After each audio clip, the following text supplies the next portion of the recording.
everybody. Welcome to Spotlight on Middle Country. My name is Lenore Paprocki, and I am the president of the Greater Middle Country Chamber of Commerce. Hello, I'm Alex Blend from the Miller Business Center at the Middle Country Public Library. Welcome. Yes, welcome to Spotlight on Middle Country. This is a collaboration between the Middle Country Chamber and the Miller Business Center. And we talk to and get to know some of the people in our neighborhood, right here in our community, businesses. And today I'm excited to have a relatively newer chamber member here today to talk with us. Welcome, Ryan Dassau from Anchor Business LLC. It's great to have you here today. Thank you, Lenore, and thank you, Alex, for having me. I appreciate that you guys thought of me for this opportunity, and I look forward to our discussion. Terrific. So you know what, Ryan, let's just start from the basics. Tell us a little bit about yourself, little history, and how did you come to be where you are today, Anchor Business Group? Sure. My name is Ryan Dassau. The name of my business is Anchor Business Group. How I came to be is that, for one, I live in Lake Grove, and my wife teaches in Sachem. My kids go to Sachem, and so I'm a part of the Middle Country community. My business, by way of background, actually, I'm an attorney, and for many years I worked as an in-house attorney for a finance company, and they had their own proprietary platform on which they managed all their clients. Back in 2014, myself and one of the IT specialists there decided to go off on our own, and we made our own platform. It's basically software upon which small businesses can manage their own accounts receivable. What we saw there at the prior place of business was that oftentimes small businesses were mired in doing their own work, and they didn't have time to basically manage, bill, and do collections and things like that. And they also didn't have the back office where they had some sort of software to do all of those tasks. So we felt there was a need in the market to do so, and we picked up some rather large clients right away on our platform, and we will send out monthly invoices. We can apply finance charges. We can integrate payment processing systems with our clients' banks and other financial institutions. And then, like I said, we've been in business since 2014, really right prior to the pandemic.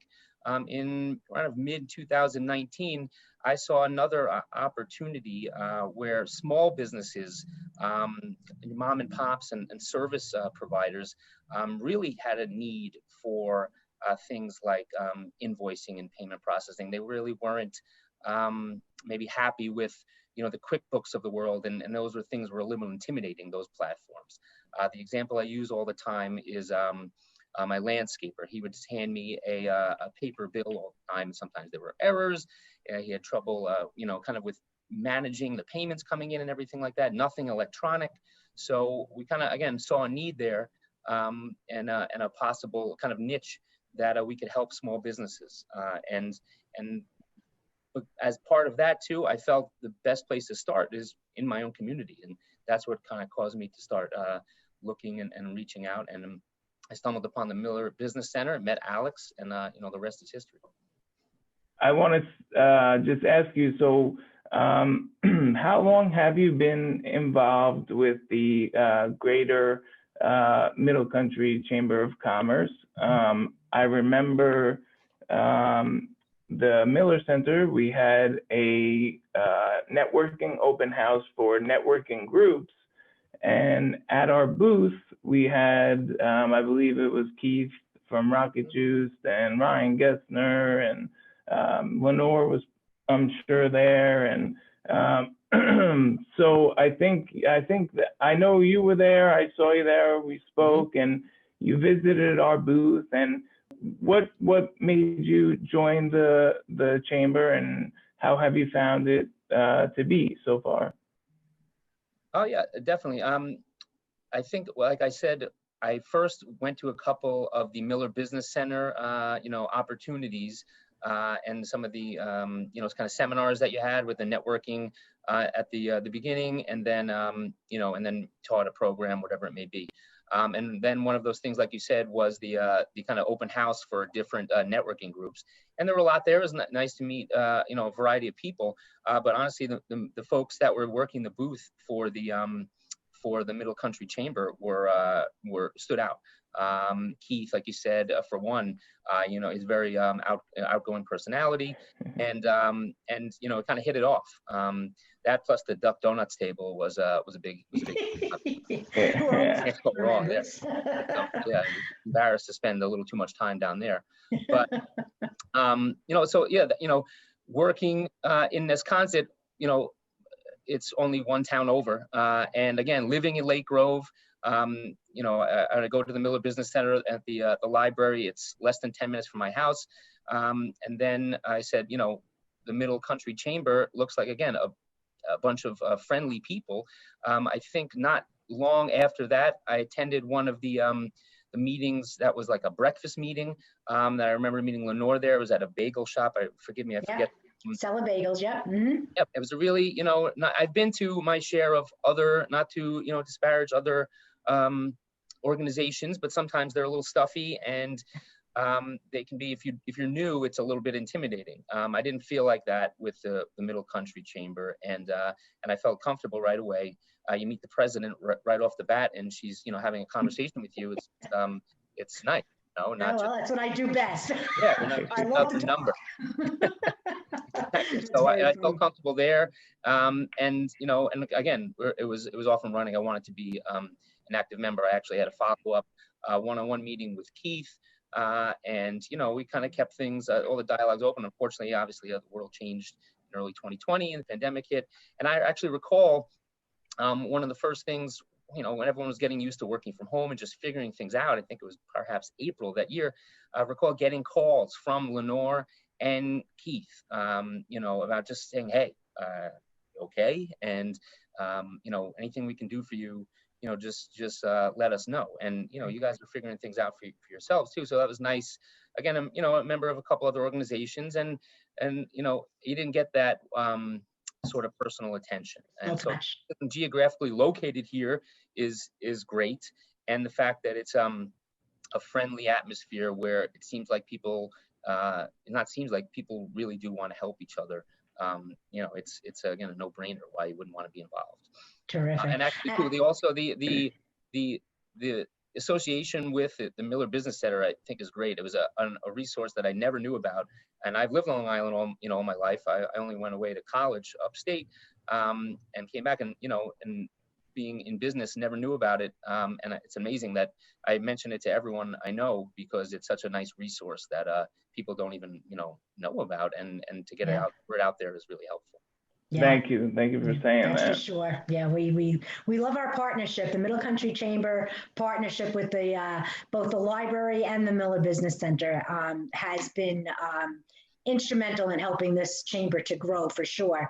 And I appreciate those kind words, Ryan, regarding us calling, because as soon as that pandemic hit and everybody got shut down, that was the first thing my board said, let's do this. We have to make phone calls, make sure everybody's okay, make sure, if they need anything, let them know that we're here, that we're reachable, that, we're not disappearing just because we've all been shut down. We're here, kind of, that whole adage, right, where we're in this together. It's that's always been a big part of the chamber, and why I love this chamber over the other chambers that I had ever been involved with, because we do like a BNI, like a LaTip. We refer each other all the time. We're go to my entire chamber members, because I constantly preach this. Look at your chambers first. The chamber members first. If you need something, if they're not there and they can't help, then go to our sister chambers, because we have an alliance with Ronkonkoma Chamber of Commerce, the Holbrook Chamber of Commerce, and the Farmingville Hills Chamber of Commerce. We all work together to promote our local area, and I'm so excited to have have you on board. I have a question for you, Ryan. So, everything got shut down, middle of March, and I'm assuming that since a lot of people were sending people home, how did your business fare during the pandemic? Did it get hurt by it, or did it actually increase your business? I would say, honestly, it hurt it a little bit. And it's because although my business itself, if I have the internet, we can work from anywhere. My clients don't have to, be local. They can be anywhere. They can log on to our platform. So in that sense, the pandemic didn't impact it at all. But my clients are other businesses. So if they're doing less business, then that hurts me, indirectly or sometimes directly. We have two platforms. One of them is for larger, almost finance companies that have a different type of complexity of work they need done in terms of keeping track of thousands of accounts at a time and doing all sorts of financial reporting versus, like I said at the outset of the conversation, maybe a mom and pop who needs to basically just invoice their daily clients.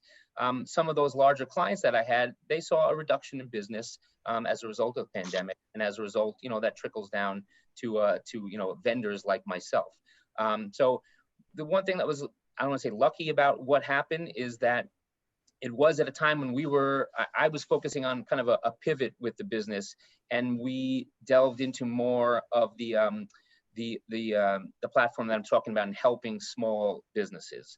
And our target clients are all the chamber members, everything around the island, where all your small service providers, whereas prior, sometimes we're going after big fish and using our more complex kind of banking software. I really pivoted and said, why don't we look to work with our small business clients, add more small business clients, and also enhance the platform, which we call Anchor Connect. Enhance that platform so it's more user friendly for small business clients that don't have much computer skill and also don't have the time to do it. My typical client is the one who's out 10 hours a day doing whatever service he or she provides, comes home, wants to eat dinner with their family and be with their kids. They don't have time to invoice and worry about payment processing and things of that nature. So we try to simplify the the platform as best as possible. Yeah, that's true. That's a good little niche, the small business area, especially since Long Island is made up of majority of small business owners. So it's a really good niche. And I could imagine a lot of people are, relatively sole proprietors or maybe only one or two employees out there, hitting the pavement every day. Yeah, the last thing you want to do is come home and have, another whole bunch of hours of paperwork that you have to do.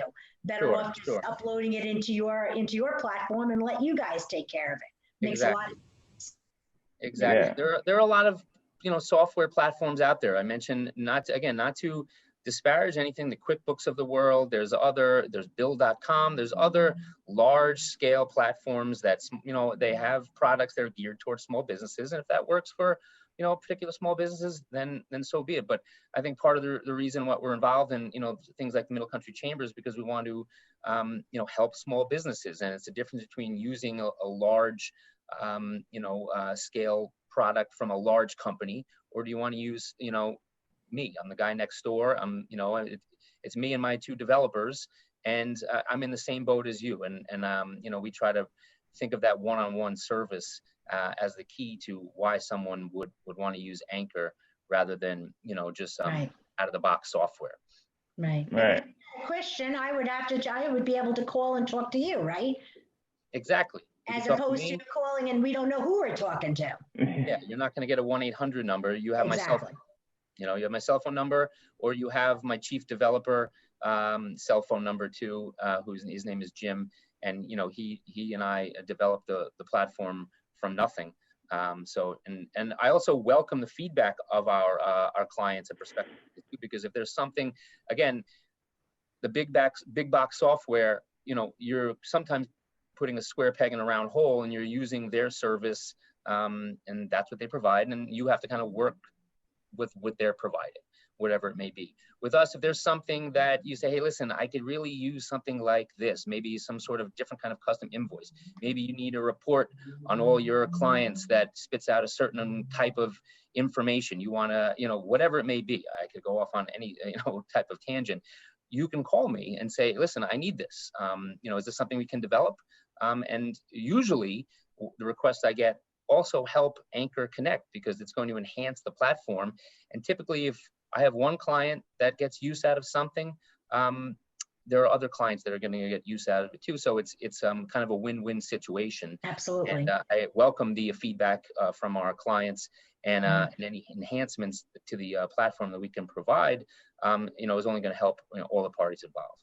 Right. That is personalization for sure. Yeah, absolutely. Helps in many facets.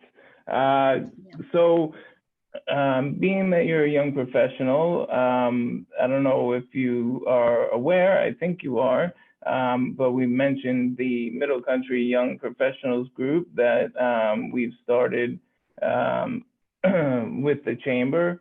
How do you find, do you think it's something you'd want to be involved in, and how do you find yourself as a young professional on Long Island, doing business? Well, the first part of the question, no brainer, definitely would like to be involved. Even though I'm 42, so I hope you can, well, grade okay. that a little bit. That's where the ish comes in. Yeah, but young. That's why I said young-ish kind of. But there's certainly no. But all seriousness aside, it's a great idea and a great opportunity, because it sounds like a cliche, but and it's kind of obvious. It's hard to create your own business, and it's once you've created it, it's hard to get the word out there. And building a network of peers, of clients, of people you can just not just network with and get new business, but just talk to and say, hey, what's working for you, what doesn't work for you. That's hard, and especially this day and age when you can't even get together with anyone. It makes it that much harder. So an opportunity like that to have kind of a subgroup within the Chamber would be great, because I could go off on a tangent about Long Island itself, and what appears to be somewhat of an exodus of young people leaving, and I'm not going to be one of those people. I have roots here. My kids are going to school in the Sachem district. Like I said, my wife is a teacher in the Sachem, and we're not going anywhere. And we're going to make it work here. So it's helpful and uplifting to see other young people like me around, that want to do the same thing instead of, picking up roots and moving to Florida. That's right. Absolutely. You want to be able to kind of foster relationships, because I also, hopefully we'll be doing business for 10, 20, 30, more years here. So you want to, make those relationships, foster them now. Yep, absolutely. Exactly. One quick question. I'm sorry, Lenore, to cut you off. Is there any significance to the name Anchor? Why you chose that? Not a loose significance. One, I mean, my wife and I love Long Island, and the nautical aspect of it, because if we try to spend as much time on the water and at the beach as possible. We don't have a boat because I have a 10-year-old, an 8-year-old, and a 2-year-old.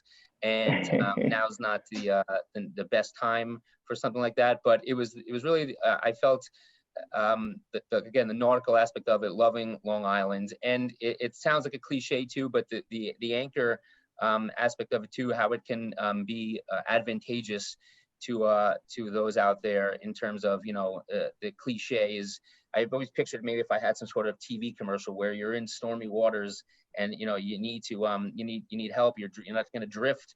Anchor is here to keep you grounded and to keep you afloat, so to speak. Yeah. While symbolism things may be tough. So that's what I was thinking. That's what I was thinking. That's great. Yeah. It's fantastic. That's so what let me know. Why don't you tell everybody if they want to get a hold of you, how do they do that? And we'll also share that information on the bottom. But go ahead. How would we get a hold of you? Best way to get a hold of me this day and age, my mobile phone. I mean, we have websites, I have office lines and everything like that, but my mobile number is 631-793-5482. I welcome, any calls anytime. Our website, we actually have two, but I'll give the one that kind of showcases the platform the most. It's anchorconnectinc.com, inc.com. And my email address, same thing, rdassau@anchorconnectinc.com. It's pretty simple, but I would recommend calling, me on my mobile phone, because, that's the way, to talk to people these days, really. Yep. Absolutely. No. So Ryan, it's been a pleasure having you, and we're glad you were able to make it. Very interesting story. And just a quick plug: my daughter is a Sachem graduate, so we all have those anchors in the community. Oh, look, I used Anchor. I didn't even think of that. But it's been great having you, and we certainly look forward to doing business with you. And if anybody needs the help that Ryan and Anchor Business is offering, please don't hesitate to reach out to him. Thank you so much. Thanks for being here today. And we're going to see you next time on Spotlight on Middle Country. Thank you. Thank you. Alex. Take care.